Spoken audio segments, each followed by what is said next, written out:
tardes y bienvenidos al auditorio Luis Guillermo Vélez del Congreso de la República. Hoy es la segunda cátedra de Pedagogía de la Ley con Gregorio El Hash, secretario general del Senado de la República y director del Centro de Investigaciones y Altos Estudios Legislativos. Hoy nuevamente el Congreso se convierte en un aula de clase, en un espacio académico para dar continuidad, para seguir abordando este tema que nos concierne y nos involucra a todos los colombianos, y es el Código Electoral. Primero que todo, queremos invitarlos a que se conecten con nosotros a través de nuestras redes sociales. Nos encuentran como @ccongresocol y @senadocael. Así que nos pueden seguir a través de todas las redes sociales y ahí incluso también cuestionar, preguntar, opinar, etcétera. Hoy tenemos un invitado muy, pero muy especial. Es el registrador nacional del Estado Civil. Es el doctor Alexander Vega Rocha, quien es abogado y académico colombiano. Es profesor catedrático de la Universidad Libre de Colombia y de la Universidad Sergio Arboleda. Es consultor político y conferencista internacional en temas electorales y de democracia, sobre los cuales ha hecho varias publicaciones. En la actualidad, como lo dijimos, es el registrador nacional del Estado Civil para el periodo 2019-2023. Ha sido magistrado del Consejo Nacional Electoral de Colombia 2014-2018, así como presidente de dicha corporación desde el 2016 hasta el 2018. Director ejecutivo para Colombia de Transparencia Electoral, presidente de la Comisión Nacional de Encuestas y coordinador de Asuntos Electorales de la Alcaldía Mayor de Bogotá. También personero municipal en Chía, Cundinamarca, entre otras cosas, se encuentran en su extensa hoja de vida. Así que hoy abordaremos el tema, como ya lo dijimos, de Código Electoral junto con el doctor Gregorio El Hash. Pero antes queremos saber qué piensan los ciudadanos sobre este tema y por eso nuestro periodista ha salido a las calles y ha indagado sobre esto. Veamos este Vox Populi.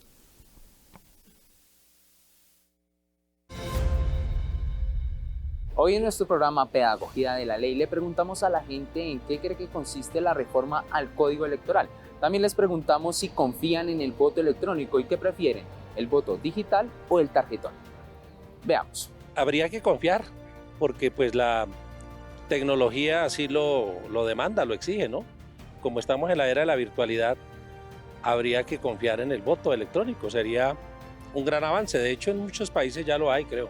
Lo que se ha manejado por tecnología es manejado por humanos, ¿sí me entiendes? Y no es que sea muy confiable que digamos, ya se han tenido ejemplos de hackeos a grandes empresas que se supone que tienen un muy buen resguardo para prevenir esas cosas y de todos modos han sido víctimas de hackers. El voto normal ya sabemos que se puede alterar, que puede pasar por muchas manos y que puede pasarle muchas cosas. Eso ha pasado en los últimos años. Un voto digital tiene más auditoría y se puede hacer un seguimiento mucho más preciso. Ahorita digamos que el algoritmo lo sabe todo, entonces no confiaría realmente en ninguna plataforma tecnológica para votar. No confío ni en el electrónico ni en depositando el voto en la urna, porque he sido jurado electoral y he visto cómo hacen fraude con los tarjetones. Creo que el electrónico, ya que sería más fácil recoger todos los datos de tantas personas que van a votar. Entonces, para hacer más fácil, más agilizado ese tema, creo que el digital, a pesar de lo que no es tan fiable. Yo escojo el tarjetón, porque es que el tarjetón lo puedo palpar, soy yo la que decido, la que marco el voto y decido por mí misma, no un voto electrónico que fácilmente puede ser manipulado.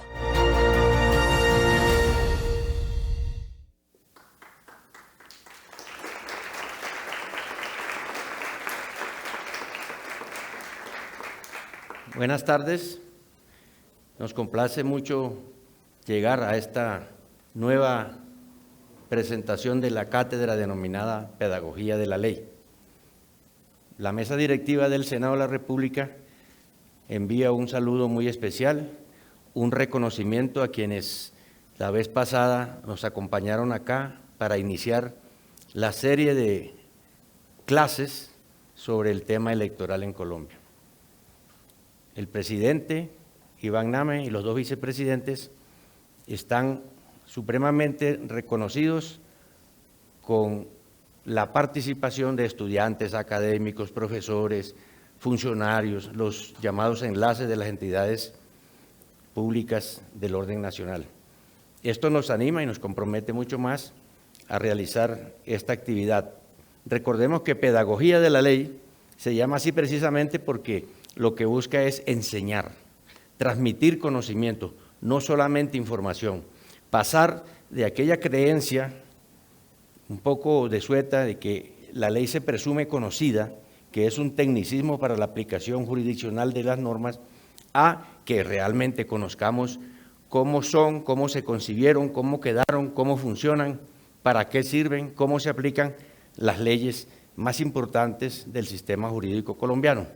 Por eso nos hemos dado la tarea de buscar los mejores conocedores de los temas que vamos a tratar. Tenemos una lista ya larga de temas que vamos a introducir en esta cátedra de pedagogía de la ley, y en el día de hoy hemos tenido la generosidad, la actitud bondadosa realmente de una persona que se conoce y reconoce en Colombia y a nivel internacional como uno de los más altos conocedores de la temática referida a democracia, participación y en general los sistemas electorales. Digo, en Colombia y en el exterior.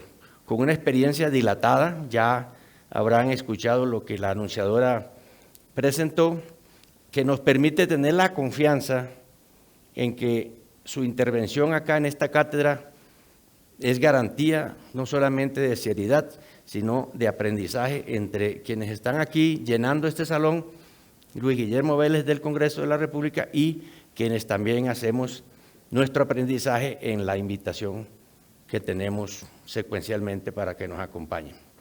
Recordemos que la sesión anterior trabajamos sobre el sistema electoral, el tema del código electoral que está para revisión de constitucionalidad en la Honorable Corte Constitucional, cómo fue su proceso, qué le antecedió, que fue un fallido intento de legislación que en la Corte Constitucional consideraron que no cumplía con los cánones para declararlo constitucional.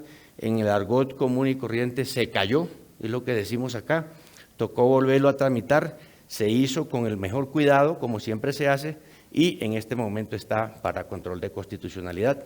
Esperamos que en esta versión, que no es muy distinta de la anterior, satisfagamos los requerimientos y las exigencias que los honorables magistrados establecen para considerar que se está ante una norma, en este caso ley estatutaria, que convoca todos los elementos para que una ley pueda ser sancionada y luego aplicada en Colombia. No obstante, debo decir que uno de los aspectos de más trascendencia es que desde 1986 no teníamos código electoral.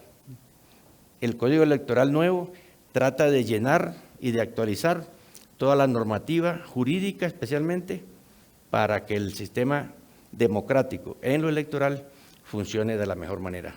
Por eso quiero pedirle con mucho respeto y con mucha consideración al señor Registrador Nacional del Estado Civil, el doctor Alexander Vega Rocha, quien ha tenido la generosidad de acompañarnos hoy, que suba acá al salón de clase para que comencemos en esta nueva jornada.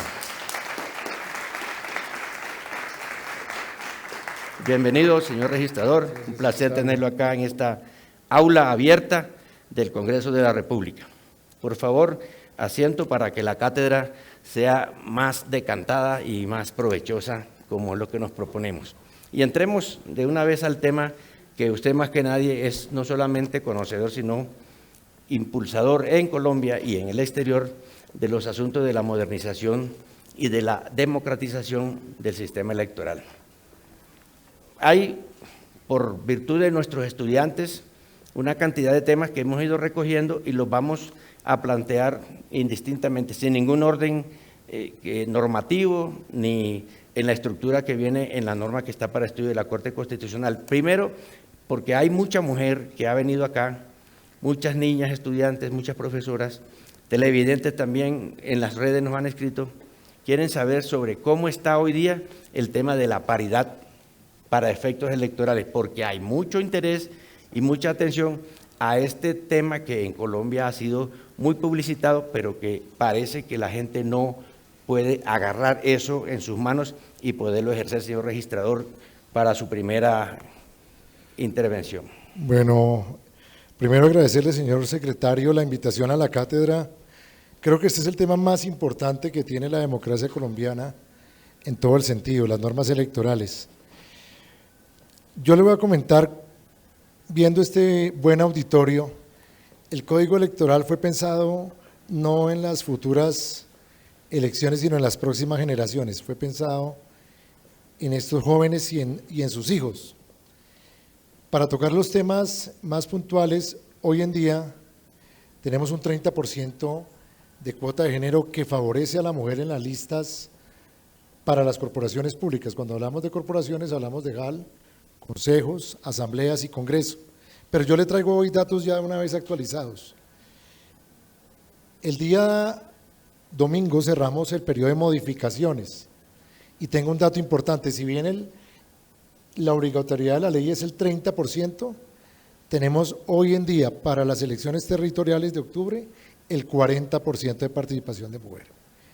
Entonces eso demuestra que no se requiere solamente que la ley obligue a la participación de los partidos de la mujer dentro de las listas. Yo creo que este movimiento de la participación de la mujer, los consejos de juventud que logramos sacarlos en 2021, generó listas paritarias y demuestran que esas mujeres jóvenes saltaron a la política a través del proceso de consejos de juventud. La estadística nos da hoy que si bien es el 30%, hoy para elecciones regionales tenemos el 40% de participación de mujeres, es decir, superaron ese requisito que se le ponía a los partidos del 30% al 40%.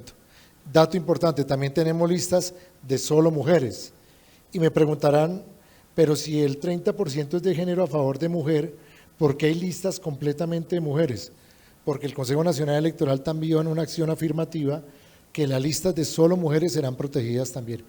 Y de la cosa que nos está dando la analítica, también hay listas al Consejo de solo mujeres. Entonces eso es un triunfo para los espacios nuevos que tiene la mujer y sobre todo también las mujeres jóvenes.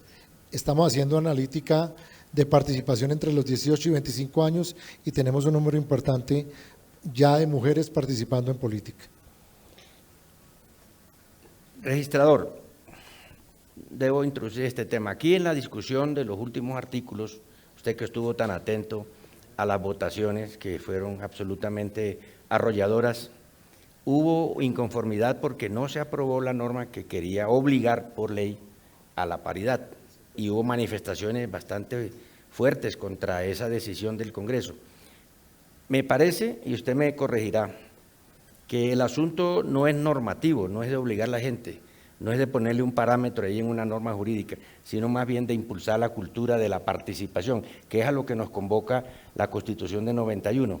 De tal manera que sería apropiado decir que en adelante no vamos a necesitar unas normas que traigan obligaciones para hacer paridad en la inscripción de listas o de candidatos, sino que vamos todos a impulsar nuestra actitud, que es la que nos hace más demócratas cada día, nuestra participación para llenar esos que siguen siendo unos vacíos generacionales también y de participación de los géneros en la elección de los mandatarios especialmente. Es cierto, secretario. Yo quiero contar infidencias del trámite del Código Electoral. La iniciativa del 50%, del 30 al 50%, fue autoría nuestra. Tal vez unos dirán, no es necesario obligar a los partidos y a la sociedad incluirle un 50% obligatoriamente a los partidos. Y ese fue el argumento en el último debate. De los 4 debates, cuando se fue a la conciliación, el artículo del 50% estaba en el texto. Fueron tanto unos congresistas, hombres como mujeres, que llegaron a un argumento como el que usted acaba de decir, que no era necesario obligar a los partidos a un 50%, sino que fuera la misma mujer, con la profundidad que tuvieran los partidos y la misma participación dinámica, que ellas mismas pusieran a través del ejercicio político el 50% o hasta más. ¿Qué esperábamos los que tuviéramos el artículo aprobado? Que fuera una forma de ir cambiando la cultura política, porque si bien es cierto las mujeres en la actualidad tienen el 30%, muchos de los partidos se ven con muchas limitaciones en las regiones de completar el 30% de la cuota. Pero mire lo que nos dio la analítica, por más que estuvieran el 30% y se hubiese eliminado el 50%, llegamos a un 40% de participación. Es un dato importante que les traigo hoy, dato que nos está arrojando la analítica del día domingo. Entonces, puede que la ley exija una cuota mínima, pero aspiramos que día a día las mujeres sigan ocupando esos espacios. Y sabe yo que le tengo confianza a la participación de los jóvenes y de las mujeres jóvenes. Las mujeres están haciendo ya activismo, están haciendo política desde la adolescencia. Nosotros vimos a mujeres, a jóvenes, mujeres desde los 14 a 28 años, ya haciendo activismo y actividad política en los municipios. Al final, ¿qué va a quedar? Va a quedar toda una nueva generación de mujeres haciendo política en los próximos años. Y el gran resultado que se va a tener es en las elecciones regionales, para las juntas de acción local, para consejos y asambleas, y aumentaron también la participación de las mujeres en candidatos a gobernación y alcaldías. Eso sin obligar, porque es que la ley de cuotas se aplica para las listas de corporaciones públicas, pero tenemos un aumento también del 23% para alcaldías y gobernaciones. Creo que estos nuevos hechos futuros en que la mujer exige participación ya se está viendo en las elecciones regionales. Muchas gracias, pero entonces vinculemos este tema que queda bastante claro con otro que también viene en modificación en la ley que está en control de constitucionalidad, el aumento del horario electoral. Se entiende que debe beneficiar la participación de los ciudadanos en general y por ahí mismo de las mujeres, que ya se ha dicho, comienzan a participar desde los consejos de juventud que existen en Colombia, muy fuertes y que llegarán hasta un cambio generacional. ¿Cómo va a ser eso, registrador, de la hora adicional? Hay que poner en contexto, nosotros votamos todavía las elecciones del 29 de octubre, el sistema electoral vota como el siglo pasado. Cuando llegó la Constitución del 91, muchos de los que veo acá son hijos de la Constitución del 91, el único código que sobrevivía o sobrevive antes de la Constitución del 91 es el Código del 86, que replica una norma del año 79, es decir, nosotros votamos como el siglo pasado, como la época del Frente Nacional. En ese entonces, yo les preguntaría por qué se vota de 8 de la mañana a 4 de la tarde.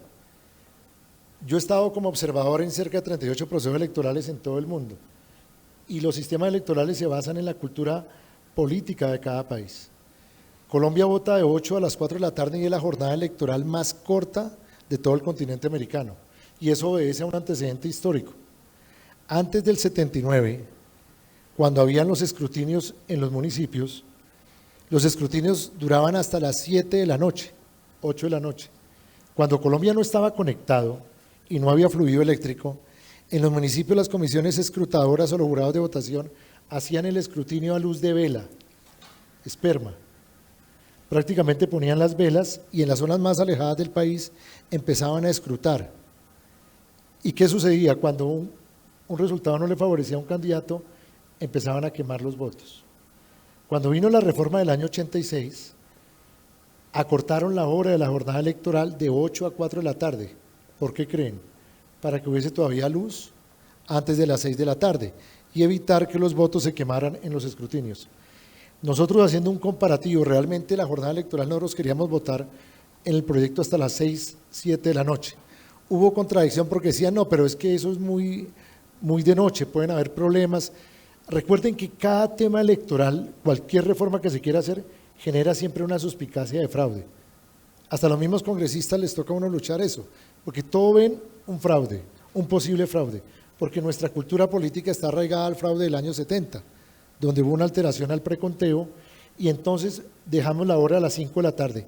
Esa hora además, hemos hecho un cálculo que podía incrementar o puede incrementar 1.500.000 votos en Colombia, ¿Qué queremos decir? Que Colombia todavía vota como el siglo pasado. El código electoral va a subir 1 hora más con el objetivo de poder conectar las zonas del país y mantener la votación una jornada más acorde a lo que tiene el mundo hoy.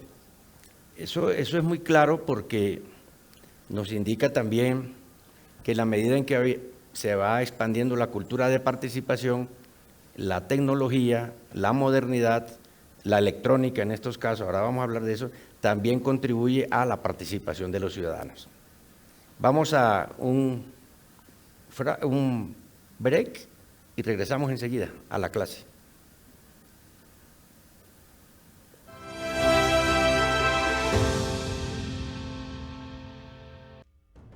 En 2022, un nuevo periodo legislativo inició en el Congreso de la República y con ello, Canal Congreso se renovó. Actualidad legislativa. El lado humano de los congresistas y sus raíces.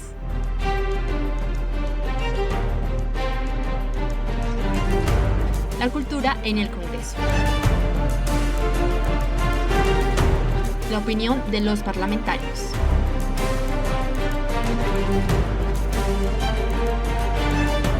Pedagogía. La labor de los legisladores. Junto con nuestros nuevos aliados, nutrimos nuestra programación. Acercamos las regiones al Congreso de la República.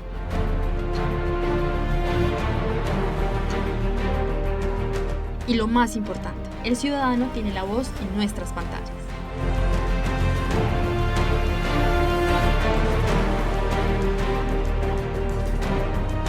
Canal Congreso seguirá trabajando para acercar el legislativo a la ciudadanía.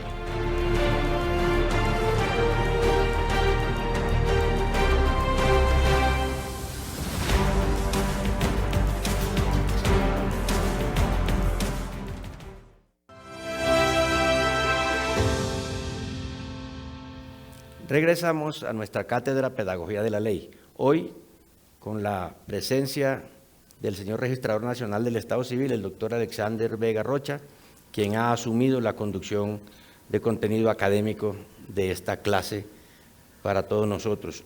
En el receso alguien me hacía una insinuación, ¿por qué no explica, y yo le transmito la inquietud al registrador, cómo va a ser la entrada en vigor del nuevo Código Nacional Electoral frente al que viene rigiendo desde 1986, casi 40 años después, unas normas bastante obsoletas, algunas desuetas, otras anacrónicas la mayoría, pero que no va el nuevo a entrar a regir. Apenas la Corte Constitucional dé su veredicto sobre su constitucionalidad, sino en fechas posteriores. Sí, apreciado Gregorio. El Código Electoral era una ley o es una ley estatutaria. Por eso, a diferencia de otras leyes que pasan a donde el presidente para que sean promulgadas y de efecto inmediato, por ser una ley estatutaria que regula derechos fundamentales como el derecho a la participación política, elegir y ser elegido, primero va a la verificación de la Corte Constitucional.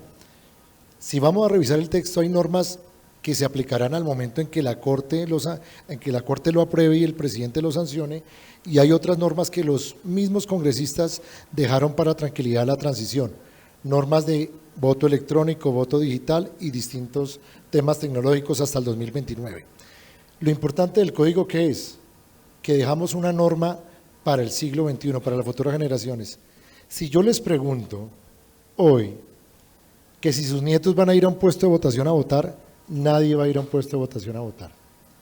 En el 2020, apreciado secretario, cuando se dio el efecto de la pandemia, el mundo cerró. ¿Sabe cuántas elecciones se tuvieron que aplazar por la pandemia? 80 procesos electorales. Y eso se debió a una sola situación. Las legislaciones de los países solo contemplaba la votación de manera presencial. Cuando la pandemia llegó y se dio cuenta de que habían otras formas de comunicarse, como las redes sociales y las plataformas digitales, los sistemas electorales en el mundo se dieron cuenta que llevaban un error de cientos de años, que era la única forma de votar digitalmente.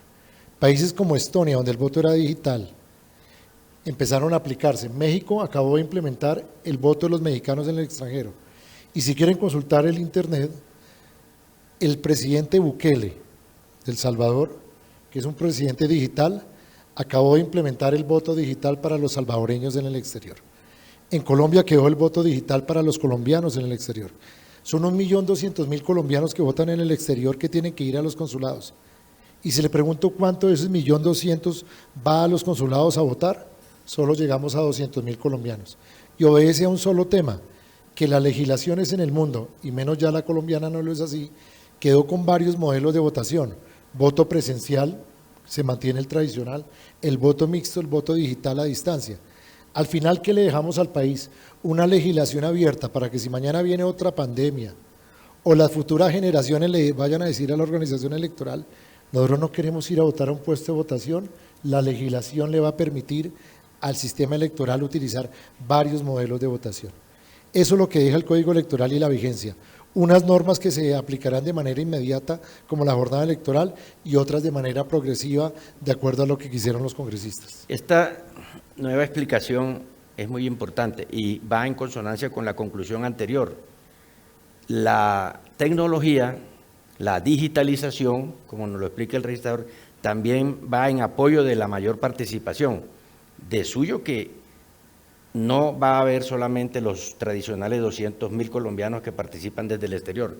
Por esta facilidad de la electrónica va a multiplicarse seguramente y eso fortalece el sistema electoral colombiano y le da más legitimidad a las autoridades que resulten elegidas, que por su iniciativa y porque conozco su trayectoria registrador, sé que ese ha sido uno de sus desvelos, de traer la modernidad a través de la digitalización, no solamente en lo electoral, sino también en lo de identificación, en lo de cédulas. Pero quiero que nos aclare un tema, nos lo enseñe en esta cátedra. El nuevo diseño institucional, que es también revolucionario en el nuevo código que tiene la Corte en sus manos frente a lo que tenemos hoy día. ¿Cómo va a ser la relación entre la Registraduría Nacional del Estado Civil, que existirá, y el Consejo Nacional Electoral, que también va a seguir existiendo? Sí, las dos instituciones, acá lo que se reformó fue los procesos y procedimientos, la estructura sigue funcionando igual, un consejo electoral que regula partidos políticos, vigila tema de financiación y una entidad, la registraduría, que mantiene la identificación de los colombianos y la operación logística de las elecciones. La registraduría se creó en el año 48 por un tema que fue totalmente clave, la muerte de Jorge Eliezer Gaitán. Resulta que nos explicaban y nos preguntan a nivel exterior por qué nosotros tenemos las dos áreas misionales. Resulta que hay que ver la historia. Antes de la muerte de Gaitán, la identificación y las elecciones la manejaba el gobierno nacional. Las cédulas de ciudadanía las daba el Ministerio del Interior y las elecciones las hacía el gobierno. Cuando asesinan a Gaitán, el primer punto de negociación con el gobierno fue crear una entidad independiente que no tuviera dominio del gobierno, porque mientras el gobierno mantuviera las elecciones y la identificación, tenía control sobre el censo, decía quién votaba, pero también cómo hacían las elecciones. Se crea la registraduría y el modelo se mantiene en el nuevo Código Electoral porque el éxito del Código Electoral fueron 14 reformas que se hundieron. Y todo el mundo me preguntaba, ¿y usted cómo logró eso? Por algo muy sencillo, y con el secretario lo presenciamos. Cuando fui a revisar las 14 reformas que se hundieron, se cometió el error las 14 veces seguidas. Metieron la reforma política con la reforma electoral. Y nada más difícil que un Congreso legisle sobre la reforma política. Entonces nosotros separamos la reforma electoral técnica y por eso logramos pasar la reforma electoral. En esa estructura queda igual el Consejo Electoral, la registraduría, y los cambios son meramente de procedimiento. Miren, yo tengo ahorita un edificio alquilado. Yo estoy revisando, señor secretario, 23 millones de firmas de candidatos que se inscribieron por grupos significativos de ciudadanos. Tengo 800 grafólogos revisando firmas. En el nuevo Código Electoral se acaban las firmas. Si alguien quiere apoyar a alguien, lo puede hacer en una plataforma digital con la biometría facial. Yo en este momento tengo, y eso vale un dineral. Y si les pregunto cuántas toneladas gastamos de papel el día de la elección, ¿sabe cuánto gastamos el año pasado? 2.400 toneladas de papel, que eso se equivale a cantidad de árboles y cantidad de agua. Entonces el mundo digital va a llegar a eso. Es decir, prácticamente nosotros cometemos arboricidios cada vez que hay una elección. Y algo muy triste, en Colombia se vota entre el 50 y 55% de los colombianos y ese material sobrante se va a la basura. Son toneladas y toneladas de papel. Nadie se ha preguntado qué pasa con ese papel, absolutamente nada, porque el proceso de reciclaje es de tantas tintas que hacen que se boten 1.200 toneladas a la basura. La pregunta es, ¿será que las futuras generaciones nos van a perdonar que sigamos haciendo eso? Sabiendo que hoy hacemos transacciones bancarias a través de los celulares. Por eso nosotros pensamos, señor secretario, en las futuras generaciones y no en las próximas elecciones. Claro, el debate es intenso, pero en 20 años habrá otro Congreso de la República y habrá otra generación mandando en el país y habrá un código electoral para 50 años y ese es el propósito de esa reforma electoral. Y habrá otra forma de enfocar la participación de los ciudadanos en la política y la forma de practicar esos derechos fundamentales que nos da la Constitución, especialmente el de elegir y de ser elegidos. Regresamos entonces a un receso y nos encontramos en unos minutos.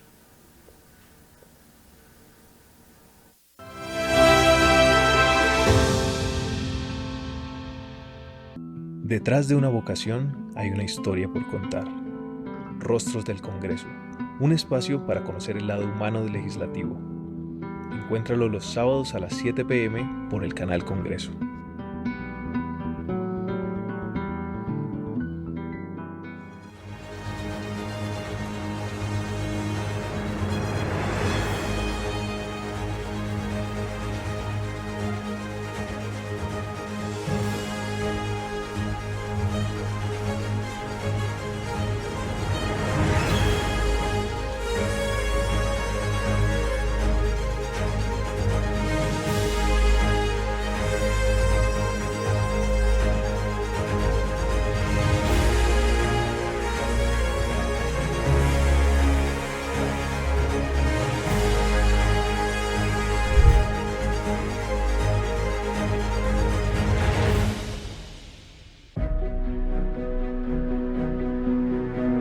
La paz se construye con acciones, la paz se construye con hechos concretos de transformación, de respeto, de tolerancia, de amor, de empatía, pero no solamente por nuestros congéneres, sino por todo el entorno en el que convivimos y desarrollamos nuestra existencia. La paz nos exige entender que todos los seres vivos con los que convivimos, humanos y no humanos, son seres que también tienen necesidades, que también tienen intereses y cuyas vidas deben ser respetadas. Lo contrario será carreta.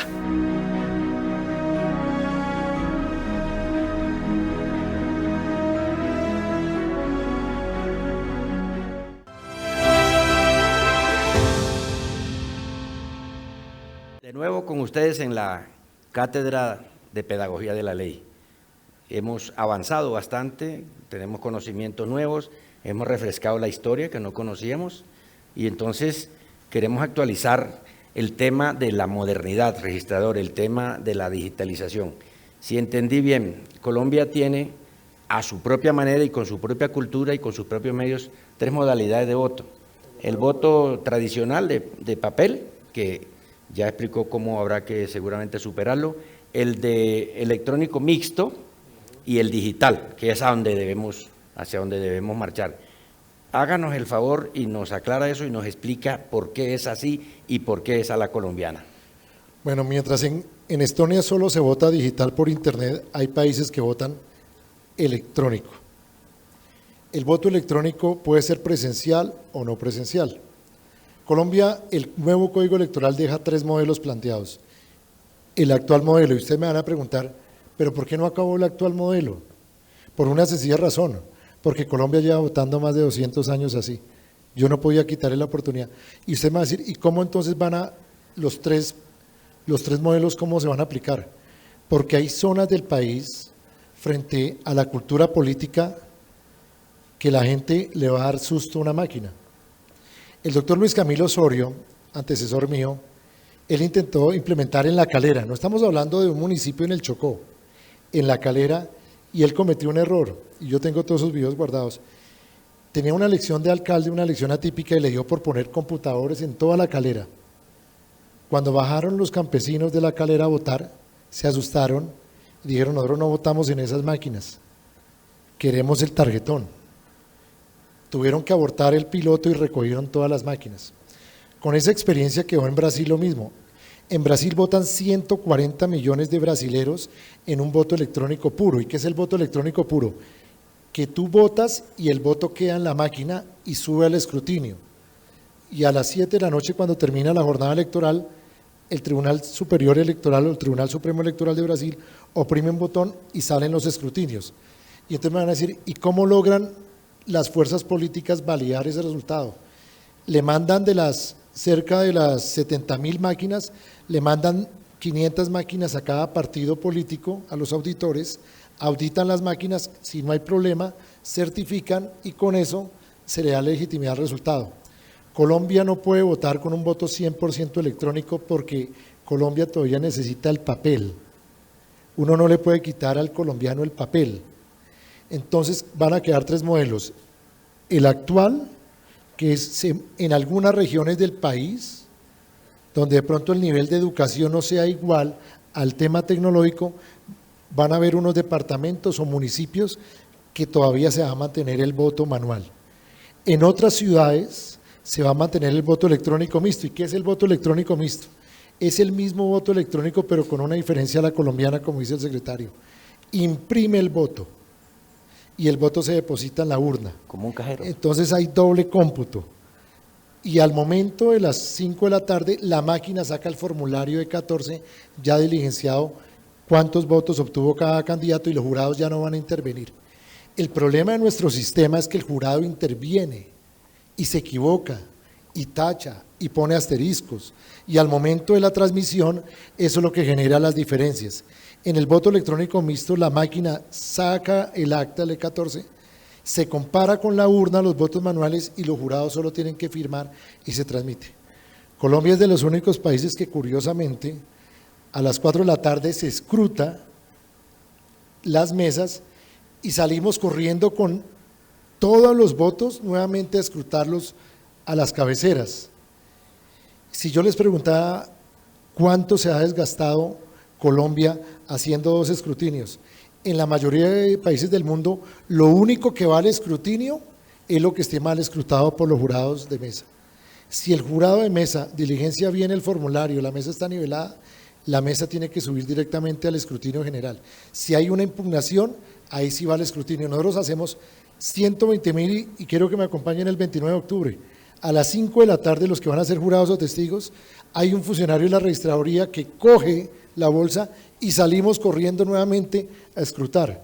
Por eso los 3 modelos, el voto manual se mantiene, pero se va a automatizar la mesa. El voto electrónico mixto, tú votas, se acaba el voto nulo. Ahí yo miraba en la presentación que decían, es que los fraudes, claro, no hablemos de fraudes dolosos, la equivocación del jurado es catastrófico para cualquier sistema. Por eso cuando se vota mixto y se tiene el voto impreso, y ella decía, no, es que hackean los sistemas, ahí hay una equivocación, las máquinas de voto electrónico no se conectan a la red.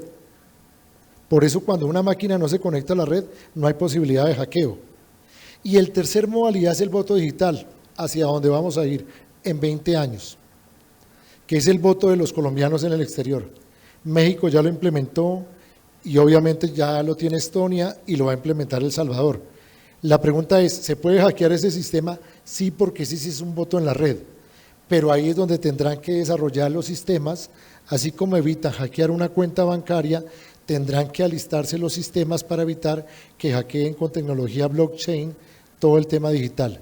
Al final a Colombia le quedan 3 modelos, pero ya cada municipio, cada departamento escogerá de acuerdo, como en Estados Unidos. En Estados Unidos cada estado determina cómo vota. Allá hay un 4º modelo. En Estados Unidos está el voto por correo.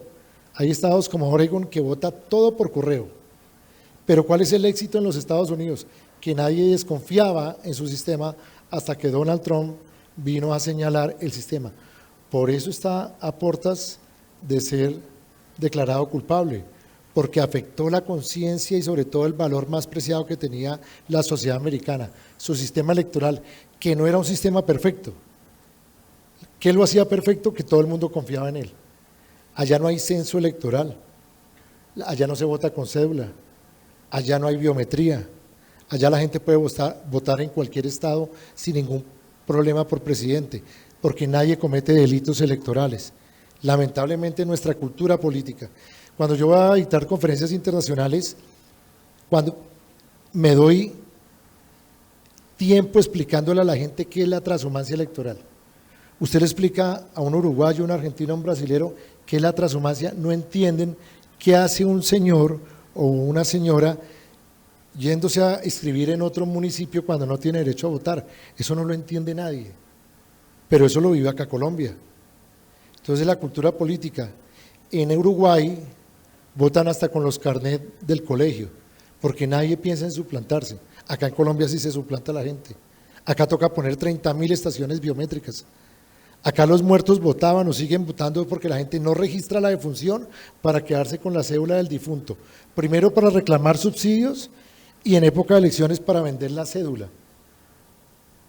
Y cobran la cédula. Acá en Colombia pasa ese estilo de cosas, en otros países no pasa. Por eso el código electoral nuestro prácticamente es de mucho control y nos ha tocado controlar. A mí me decían los argentinos que por qué nosotros teníamos tantos sellos en la cédula. Entonces decían, no, es que en Colombia se falsifican las cédulas. Y dice, pero ¿por qué la gente falsifica una cédula? Le dije, para suplantarse, para cometer delitos. Hay sociedades muy tranquilas que nos ven a nosotros como un sistema que está todos los días luchando para evitar la corrupción. ¿Quién se va a suplantar? En Colombia la gente se suplanta. En Colombia hay gente que le entrega la cédula al otro para que vaya y vote. Eso solo pasa acá en Colombia. Por eso el Código Electoral, apreciado secretario, yo le invito a que lo lean y es un control a todas esas prácticas, porque yo tenía que pensar en las nuevas generaciones que no van a cometer eso. Entonces el voto digital va a llegar a que las futuras generaciones, sus nietos no van a ir a un puesto de votación a votar, no lo van a hacer. 1.300.000 colombianos en el exterior se cansaron de ir a los consulados y gastar entre $100 o 100 euros para ir a votar. Todo va a ser digital y hacia allá vamos con la nueva democracia digital para los colombianos. Creo que la explicación ha sido más que suficientemente clara y podemos extraer hasta este momento los principios y elementos de modernidad, de participación, de legitimidad, que es muy importante, y también de gradualidad, de ir transitando progresivamente hacia nuevas aplicaciones del conocimiento humano a través de la tecnología, que a la vez va a ayudar a perfeccionar la pureza del voto, que no es otra cosa que la legitimidad de las elecciones y por lo tanto de los que son elegidos. Pero seguimos oyendo hablar, registrador nacional, de que se van a crear nuevos puestos de votación, que habrá nuevas mesas, y uno compara la digitalización y la modernidad con los vocablos que se utilizan, mesa, puesto. ¿Cómo queda eso ahora que tenemos el viejo código y en el nuevo código? Se mantienen los mismos puestos de votación. Yo el voto digital lo dejé para los colombianos en el exterior, pero dejé la puerta abierta para que cuando eso salga bien, el voto digital se implementa en Colombia. Es más, hoy en día yo tengo inconvenientes con las fuerzas militares y de policía en el buen sentido de la palabra. Le aperturé, veníamos de 103.000 mesas a 120.000 mesas. Y en un tema que nos resultó positivo el año pasado, los informes de misión de observación electoral de la Unión Europea y la OEA le ponían un problema siempre a la democracia colombiana, la abstención. Entonces empezaron a generar el debate del voto obligatorio, cosa que yo no estoy de acuerdo y la logramos probar. Nosotros aperturamos 18.000 mesas más en la ruralidad y votaron 1.600.000 votos más de colombianos. El puesto de votación y las mesas se mantienen, pero con una tesis: a mayor puestos, mayor mesas, mayor accesibilidad al voto. Porque es que en Colombia todavía existen las comunidades que tienen que caminar 4 horas o desplazarse por río 6 horas, o no se pueden desplazar para ir a votar. Entonces hay unas mesitas que fue gracias a ese sistema que elegimos las 16 curules de paz. El gran reto que tuvimos como registraduría fue ubicar 14.000 mesas donde los colombianos nunca votaban, mesas que llegaron para quedarse. Con el nuevo código se mantienen los mismos puestos y aumentamos mesas de votación. ¿Y qué logramos hacer? Mesas donde nadie votaba, ahora para esta elección regional nuevamente van a votar, pero el código protege y obliga a abrir mayor mesa en la zona rural, que es donde prácticamente los colombianos no votaban? Bien, creo que hemos avanzado bastante en esta nueva enseñanza, en esta vez con el señor Registrador Nacional del Estado Civil, el doctor Alexander Vega Rocha.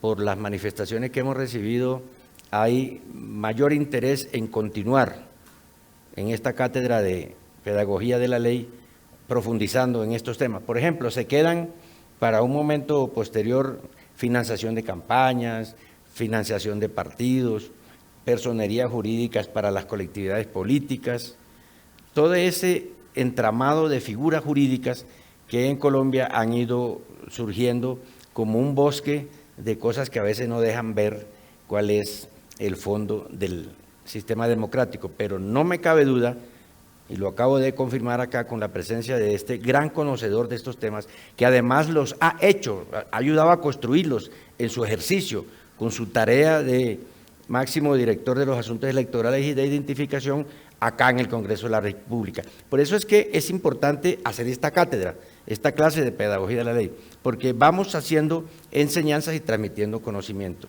Quedamos en deuda con ustedes sobre algunos otros temas. El tiempo realmente de esta cátedra es corto. No queremos dejar sin participación a nuestros asistentes, estudiantes, pasantes, judicantes, practicantes, profesionales de diferentes áreas, funcionarios públicos, de manera que quien libremente quiera manifestar su pregunta o transmitírsela a través de nuestra presentadora Laura, podemos entonces avanzar también en esta temática. Es así, tal cual como dice el secretario general, podríamos quedarnos muchísimas más horas hablando de este fascinante tema como es el Código Electoral, pero por interno nuestros productores nos están informando que hay varias preguntas. Bueno, esperamos poder abordar por lo menos algunas de ellas, así que por favor les pedimos a los participantes que se acerquen a los micrófonos que están dispuestos a los costados del auditorio y le hagan sus preguntas al secretario general y también al Registrador Nacional del Estado Civil. Bueno, buenas tardes. Mi pregunta va más que todo como de qué manera se pretende como educar a las personas frente al voto electrónico, no solamente frente a cómo hacerlo, sino también como a darles la confianza de que esta es una manera para, o sea, de garantizar el voto transparente. Digamos que cuál es ese plan que ustedes tienen como para poder educar a toda la población y sobre todo a los adultos mayores y las personas, digamos que de poblaciones que se encuentran en desigualdades, en condiciones económicas diferentes. Muy buena pregunta, porque era la misma que nos hacían los congresistas. Primero, hay un plan de pedagogía, pero como explicó el señor secretario, no es que Colombia en 10 años amanezcan todas las mesas de voto electrónico, no. Van a ser ciertas regiones del país donde se va a estudiar niveles tanto educativos como igualmente de participación. El argumento de que a las personas de tercera edad no hay que vincularlas con el tema tecnológico es como decir que nuestros abuelos hoy no pueden usar WhatsApp. Nosotros analizamos muchos de hoy en día, hablarle de un WhatsApp a hace 15 años a una persona de la tercera edad era imposible. Hoy hay personas de la tercera edad que usan el WhatsApp y usan sus redes sociales. Nosotros tenemos un plan de pedagogía, pero sobre todo de progresividad en ciertos municipios y ciudades de Colombia. Me imagino que arrancaremos con ciudades universitarias, como Ibagué, arranquemos como ciudades universitarias como Medellín, y poco a poco, generacionalmente, el transcurso del tiempo va a hacer que las futuras generaciones conozcan el voto electrónico mixto. Por eso yo siempre les he dicho, los tres modelos van a caminar de manera progresiva. Se mantiene el voto manual, el voto electrónico mixto y el voto digital para los colombianos en el exterior. Pero al final será la pedagogía y las mismas generaciones que vayan implementando el sistema. Y los pilotos importantes van a ser para las elecciones atípicas.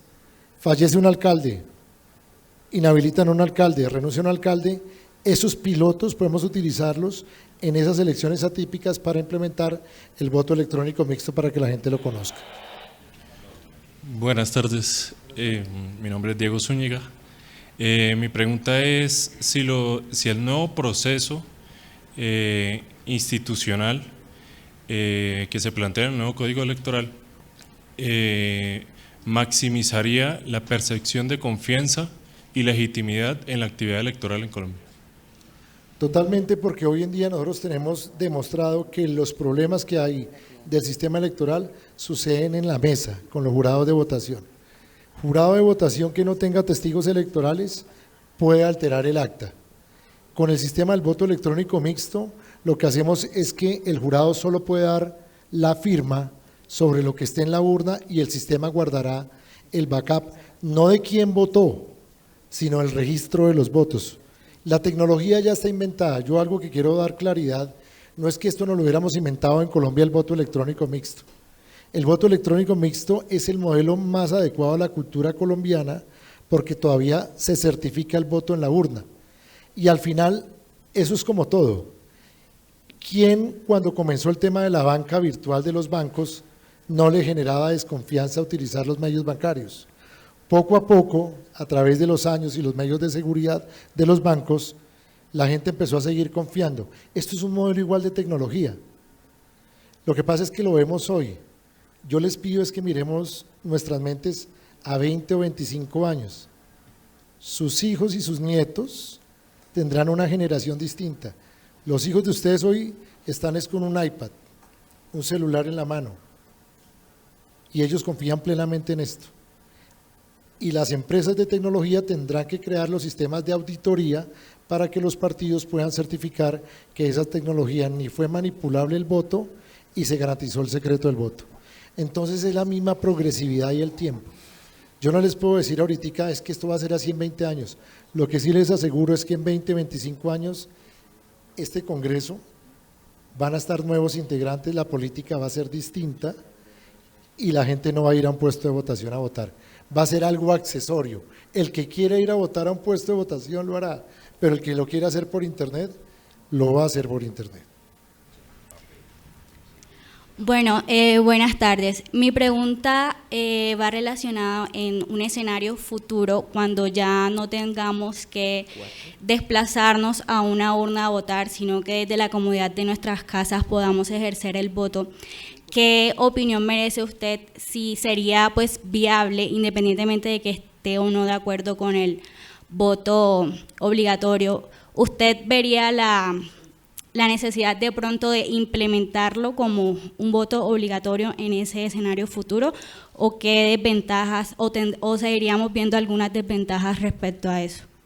La respuesta es no, porque te aseguro que si los colombianos en el exterior en la próxima legislación pudieran votar desde cualquier país, le garantizo que la participación sería sobre el 95%. Al final el derecho no se le puede obligar a uno con una multa a ejercerlo. Es un tema de accesibilidad al voto. En Colombia la abstención se da es porque no hay casi mesas de votación y la gente le cuesta salir a votar.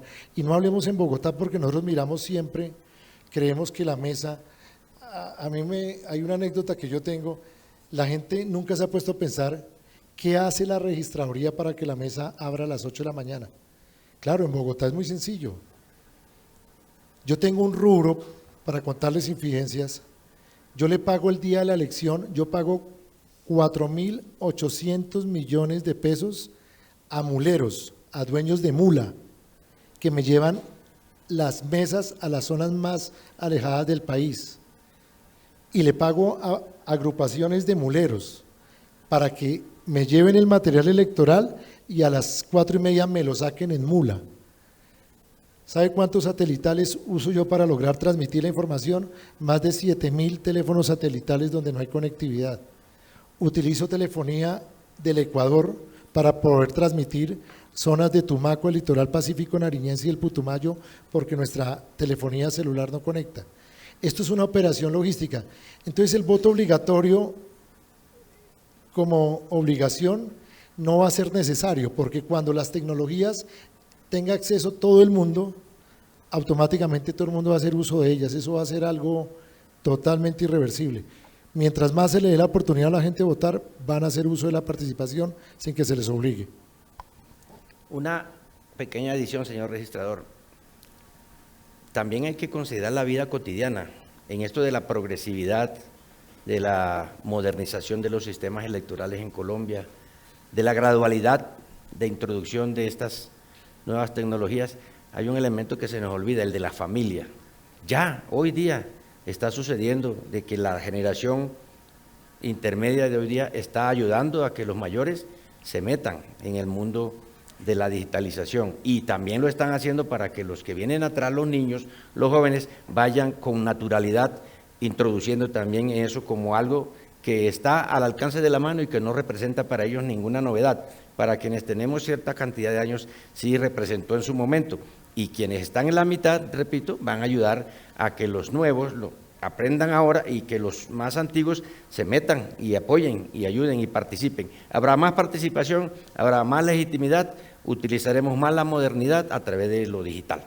Esos son aportes que vienen en este código que está en manos de la Corte Constitucional para que dé su veredicto jurídico, pero que se debe a la gestión, al empeño, al empuje, a la dedicación y al muy profundo conocimiento en estos temas de democracia y de elecciones que siempre ha demostrado el señor registrador, doctor Alexander Vega Rocha, a quien desde ahora agradecemos el esfuerzo que hizo, dejó su agenda un poco al lado, alteró lo que tenía que alterar para cumplirle a los estudiantes, para poder sacar adelante ese compromiso que a él le emocionó mucho, de que se haga esta pedagogía de la ley desde la Casa de las Leyes, desde el Congreso de la República, donde se producen y que muchas veces ni nosotros mismos conocemos cómo quedan y cómo se van a aplicar. Señor registrador, mi agradecimiento de siempre, mi gratitud por su gesto amable y generoso, y la invitación para que en una nueva fecha nos acompañe a seguir haciendo más pedagogía de la ley. Siempre habrá tiempo para la cátedra y está en manos de ustedes, cuando salga con el visto bueno de la Corte Constitucional, implementar las tecnologías del voto y la cédula digital. Y un plus que me toca hacerlo, saquen la cédula digital por una sencilla razón. Dentro de la cédula digital se va a crear la carpeta digital y las personas van a poder enviar la historia clínica y los documentos. Ya no tendrán que ir a una notaría a autenticar. Con la cédula digital van a poder autenticar documentos. Nosotros pensamos en las futuras generaciones y ahí es donde está la calidad de vida. Mientras más usted ahorre tiempo en su vida personal, estamos dando calidad de vida. Eso de uno ir a sacar un registro civil, que ya sale ahora digital, que son 2 o 3 días, o ir a votar a una jornada electoral, en los próximos 20 años todo va a cambiar. Y por orgullo, Colombia va a ser el primer país con la legislación actualizada en ese sentido. Muchas gracias y siempre habrá tiempo acá para esta cátedra. Reiteramos entonces el agradecimiento al registrador nacional del Estado Civil, el doctor Alexander Vega Rocha. Muchas gracias por la compañía.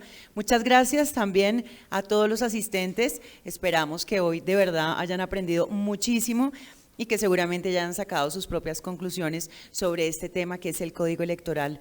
Los esperamos entonces el próximo jueves para abordar el tema de gratuidad en la educación superior, que también es un tema muy sobre la mesa y que seguramente nos interesa a todos nosotros. Los invitamos a seguirnos a través de nuestras redes sociales, @CongresoCol y @SenadoCael, donde seguramente también seguirá el debate sobre este tema. Así que muy buenas tardes y que estén muy bien.